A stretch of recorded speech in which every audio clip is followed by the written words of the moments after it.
ఆంధ్రప్రదేశ్ తమిళనాడు సరిహద్దు రత్నగిరి ప్రాంతమది.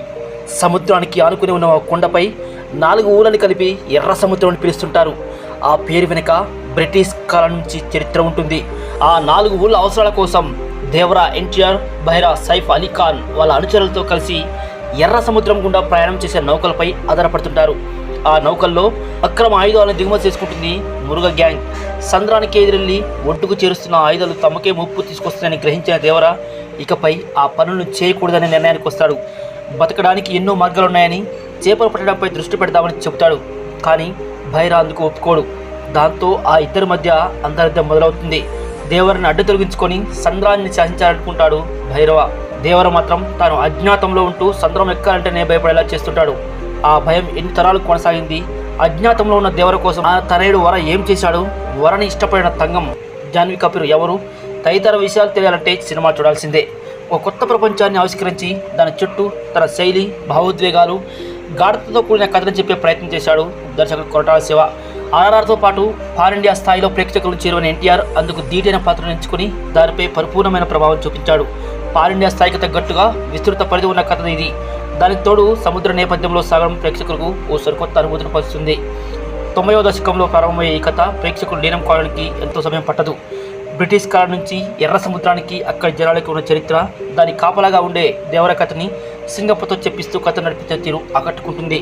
సంద్రంలో ఉవ్వెత్తున ఎగసే కిరటంలాగే ఎన్టీఆర్ పాత్ర పరిచయం అవుతుంది. ఆ ఎలివేషన్స్ సముద్ర నేపథ్యం అభిమానులకే కాదు, సగటు ప్రేక్షకుడికి గొప్ప థియేటికల్ అనుభూతిని ఇస్తుంది. నౌకలపైన కంటైనర్లని చకచక్యంగా దొంగలించడం, ఆ తర్వాత ఆయుధాల కోసం ఊళ్ళో దేవర భైరా మధ్య సాగే భీకర పోరాటం, తదితర సన్నివేశాలు ఎర్ర సముద్రంలో మనం కూడా ఓ భాగమైన అనుభూతికి గురిచేస్తాయి. దర్శకుడు తెలివిగా ఆ 2 పాత్రలని అత్యంత శక్తివంతంగా తెరపై ఆవిష్కరించి వాటి మధ్య అంతర్యుద్ధం రాయేశాడు. సమూజీ లాంటి ఇద్దరి మధ్య పోరులో గాఢత ఎలా ఉంటుందో దేవరా బైరా పాత్రల మధ్య డ్రామాలో అది పక్కాగా కనిపిస్తుంది. ఫియర్ సాంగ్తో పాటు వచ్చే పోరాట ఘట్టాలు, విరామ సన్నివేశాలు మరో స్థాయిలో ప్రభావం చూపించాయి. ఫస్ట్ హాఫ్లో ఎర్ర సముద్రం కథ, దేవరా భైరవ పాత్రలు, పోరాట ఘట్టాలు, పాటలు ఇలా దేనికవే సాటి అనిపిస్తాయి. సెకండ్ హాఫ్లో వర తంగ పాత్రల సాధన మొదలవుతుంది. సరదాగా సాగి కొన్ని సన్నివేశాల తర్వాత మళ్ళీ దేవర పాత్రను చూపెడుతూ గాఢతను పెంచే ప్రయత్నం కనిపిస్తుంది. అయితే ఆ సన్నివేశాలు ఫస్ట్ హాఫ్ స్థాయిలో ప్రభావం చూపించవు. కొనసాగింపుగా వచ్చే పోరాట ఘట్టాలు సముద్రంలో ఆ పాత్రను చూపించిన తీరు ఆకట్టుకుంటాయి. దేవరా బైరా పాత్రల ముగింపు ఏమిటనేది 2వ భాగం కోసం దాచిపెట్టాడు. పార్ట్ 2 కోసం దాచిపెట్టాడు దర్శకుడు. దేవర వర పాత్రలో ఎన్టీఆర్ ఒదిగిపోయారు. ముఖ్యంగా దేవర గెటప్లో ఆయన ఆహార్యం, పలికించిన భావోద్వేగాలు, ఘట్టాలు సినిమాని మరో స్థాయిలో నిలబెట్టాయి. బైరా పాత్రలో సైఫ్ అలీ ఖాన్ కూడా గొప్ప ప్రభావం చూపించాడు. ఆ 2 పాత్రలు డి అంటే డి అనేలా ఉన్నాయి. తంగం పాత్రలో జాన్వీ కపూర్ అందంగా కనిపించింది. పొంగాలి ఉప్పొంగిపోవాలంటే సందడి చేస్తుంది, కానీ ఆమె పాత్రకు పెద్దగా ప్రాధాన్యం దక్కలేదు. చుట్టూ మల్లె పాటతో సినిమాకి అందాన్ని తీసుకొచ్చింది. శ్రీకాంత్, ప్రకాష్ రాజ్, మురళీ శర్మ, అజయ్, శృతి తదితరులు కీలకమైన పాత్రలో కనిపిస్తారు. సాంకేతికంగా సినిమా వినూత్నంగా ఉంది.